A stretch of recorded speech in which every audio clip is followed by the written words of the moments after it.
It's great to have you both. Myron, thanks for joining us. So what is the Chamber's position on this issue? Well, Kelly, in 1995, I first got involved in the U.S. Hong Kong Business Council on behalf of the U.S. Chamber.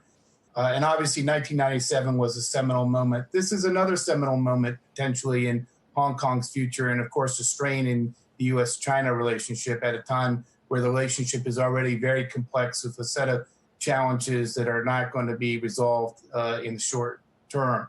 I think it's a huge issue for us. I mean, we represent the 1,300 companies that are doing business already, American companies doing business in Hong Kong, the 85,000 Americans that live there. And so we're very concerned about Hong Kong's future. Hong Kong has been a financial hub. It's been a model on the international scene. And we wouldn't want to see anything erode the one country, two systems approach that has served Hong Kong, China, and the U.S., as well as the global community. So this is a significant potential erosion of that one country, two system approach. Yeah. And it not only strains U.S.-China relations, which it certainly will do, but it also makes it much more complex for the people of Hong Kong and for our commercial interests directly in Hong Kong. So, John, it seems to me, I'm curious, obviously, you know, what you think about this, that it's beginning to be a done deal that Hong Kong is more or less just another Chinese city. And of course, it might take a long time for the ramifications of that to fully play out.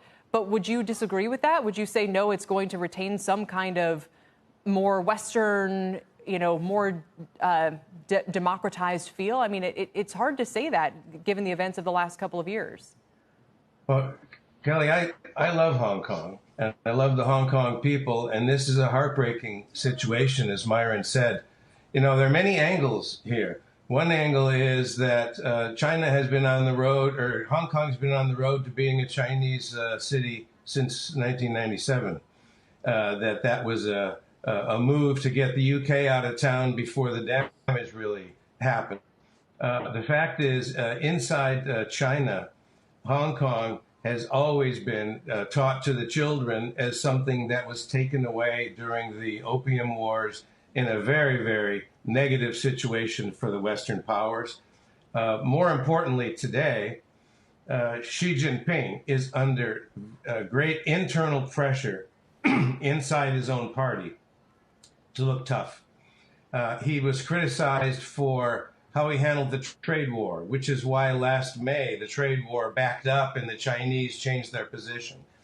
He was criticized for the early cover-up of the coronavirus in January 14 memo that was then erased. And so he is not in a position to do anything other than look like a strongman right now. And if you add that together with an election here, President Trump that's gone from a booming economy to a softening economy to the coronavirus and all that, and the current weakness in the polls. This is a situation where U.S. politicians of both parties are really going to take aim at China and blame them for everything. And China is going to do everything to suppress the riots or demonstrations in Hong Kong because they fear that finding its way onto the mainland. So it's almost watching a slow train wreck. Yeah, I've been there, as Myron has, I'm sure, 20 years, 100 times. I've lived in Beijing and much time in Hong Kong. And it's just, it's a terrible tragedy. I hope they keep as much of Hong Kong's freedom as possible. I don't think that'll happen politically. It might happen practically.